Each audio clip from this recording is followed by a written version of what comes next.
नमस्कार, मैं रीता उपाध्याय प्रयागराज से आपको अपने चैनल समृद्ध कथा @प्रयागराज के माध्यम से कहानियाँ सुनाती हूँ। गीता सनातन हिंदू धर्म का एक प्रसिद्ध ग्रंथ है। श्रीमद् भागवत गीता की एक प्रति आपको प्रायः सभी हिंदुओं के घर में अवश्य ही मिल जाएगी। कहते हैं इसके पठन पाठन से हमारे पूर्व जन्म के पापों का नाश होता है और हमारी आत्मा का निरंतर विकास होता है। ऐसा कहा जाता है कि यदि मरणासन्न व्यक्ति को गीता का श्रवण कराया जाए तो उसके समस्त पाप नष्ट हो जाते हैं और उसे वैकुंठ की प्राप्ति होती है।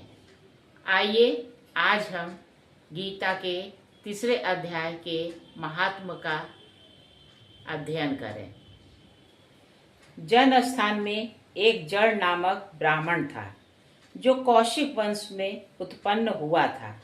उसने अपना जातीय धर्म छोड़कर बनिए की वृत्ति में मन लगाया। उसे पराई स्त्रियों के साथ व्यभिचार करने का व्यसन पड़ गया था। वह सदा जुआ खेलता, शराब पीता और शिकार खेलकर जीवों की हिंसा किया करता था। इसी प्रकार उसका समय बीत रहा था। धन नष्ट हो जाने पर वह व्यापार के लिए बहुत दूर उत्तर दिशा में चला गया। वहां से धन कमाकर घर की ओर लौटा। बहुत दूर तक का रास्ता उसने तय कर लिया था।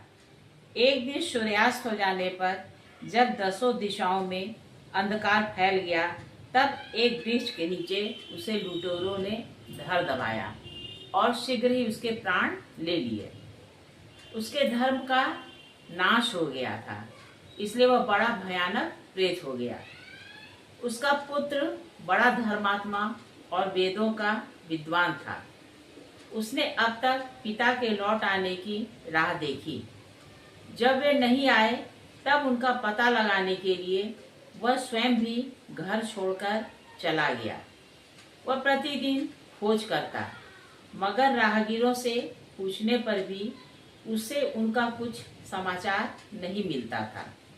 तदनंतर एक दिन एक मनुष्य से उसकी भेंट हुई जो उसके पिता का सहायक था। उससे सारा हाल जानकर उसने पिता की मृत्यु पर बहुत शोक किया। वो बड़ा ही कुशाग्र बुद्धि का था।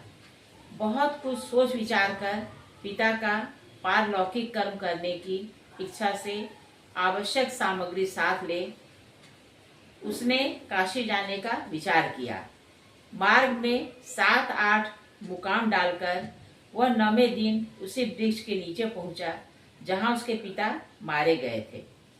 उस स्थान पर उसने संध्योपासना की और गीता के तीसरे अध्याय का पाठ किया। उसी समय आकाश में बड़ी भयानक आवाज हुई। उसने अपने पिता को भयंकर आकार में देखा।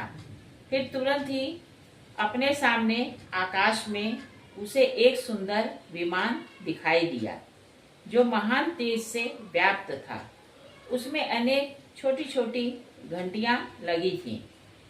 उसके तेज से समस्त दिशाएं आलोकित हो रही थी।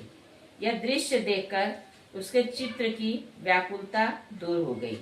उसने विमान पर अपने पिता को दिव्य रूप धारण किए विराजमान देखा। उनके शरीर पर पीताम्बर शोभायमान हो रहा था और मुनिजन उनकी स्तुति कर रहे थे। उन्हें देखते ही पुत्र ने प्रणाम किया।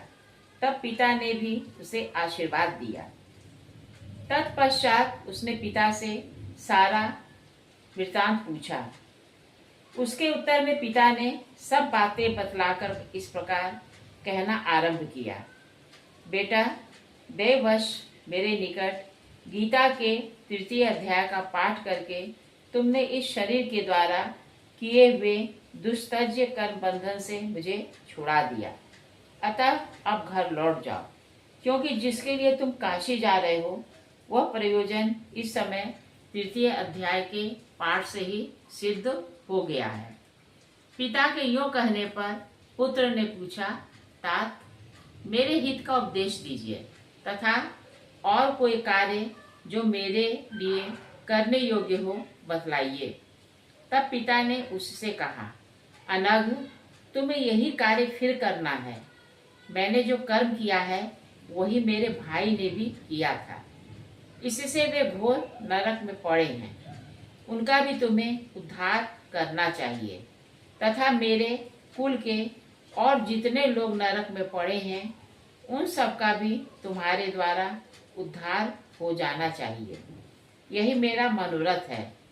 बेटा, जिस साधन के द्वारा तुमने मुझे संकट से छुड़ाया है उसी का अनुष्ठान औरों के लिए भी करना उचित है। उसका अनुष्ठान करके उससे होने वाला पुण्य उन नारकी जीवों के संकल्प करके दे दो। इससे वे समस्त पूर्वज मेरी तरह यातना से मुक्त हो स्वकल्प काल में विष्णु के परम पद को प्राप्त हो जाएंगे। पिता का यह संदेश सुनकर पुत्र ने कहा, तात, यदि ऐसी ही बात है और आपकी भी ऐसी ही रुचि है तो मैं समस्त नारकी जीवों का नरक से उद्धार कर दूंगा। यह सुनकर उसके पिता बोले, बेटा, ऐसा ही हो, तुम्हारा कल्याण हो। मेरा अत्यंत प्रिय कार्य संपन्न हो गया। इस प्रकार पुत्र को आश्वासन देकर उसके पिता भगवान विष्णु के परम धाम को चले गए। तत्पश्चात वह भी लौटकर जन स्थान में आया और परम सुंदर भगवान श्री कृष्ण के मंदिर में बैठकर उनके समक्ष पिता के आदेशानुसार गीता के तीसरे पाठ का अध्ययन करने लगा। उसने नारकी जीवों का उद्धार करने की इच्छा से गीता पाठ जनित सारा पुण्य संकल्प करके दे दिया। इस बीच में भगवान विष्णु के दूत यातना भोगने वाले नारकी जीवों को छुड़ाने के लिए यमराज के पास गए। यमराज ने नाना प्रकार के सत्कारों से उनका पूजन किया और कुशल पूछी। वे बोले, धर्मराज, हम लोगों के लिए सब ओर आनंद ही आनंद है। इस प्रकार सत्कार करके पृथ्वीलोक के सम्राट परम बुद्धिमान यम ने विष्णु दूतों से यमलोक में आने का कारण पूछा।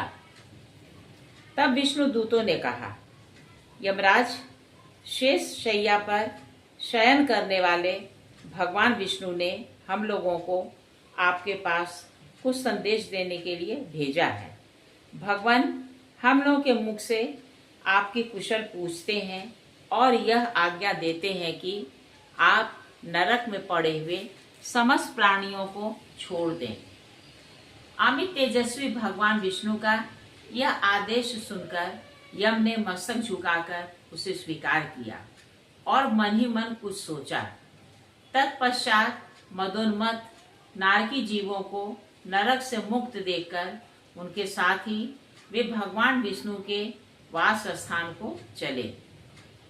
यमराज श्रेष्ठ विमान के द्वारा जहाँ क्षीर सागर है वहाँ जा पहुँचे। उसके भीतर कोटि कोटि सूर्यों के समान कांतिमान नीलकमल दल के समान श्याम सुंदर लोकनाथ जगत गुरु श्री हरि का उन्होंने दर्शन किया।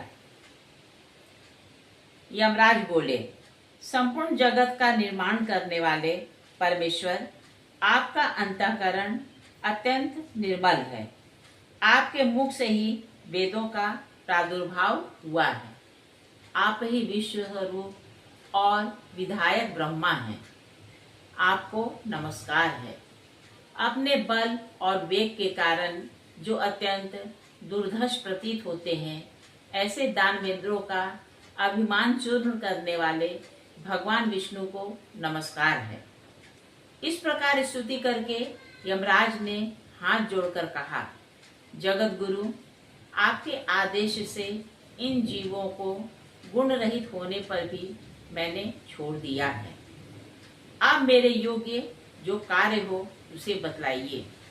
उनके यो कहने पर भगवान मधुसूदन मेघ के समान गंभीर वाणी द्वारा मानो अमृत रस से सींचते हुए बोले, धर्मराज, तुम सबके प्रति समान भाव रखते हुए लोगों का पाप से उद्धार कर रहे हो। तुम देहधारियों का भार रखकर मैं निश्चिंत हूँ। अतः तुम अपना काम करो और अपने लोक को लौट जाओ। यो कहकर भगवान अंतर्ध्यान हो गए।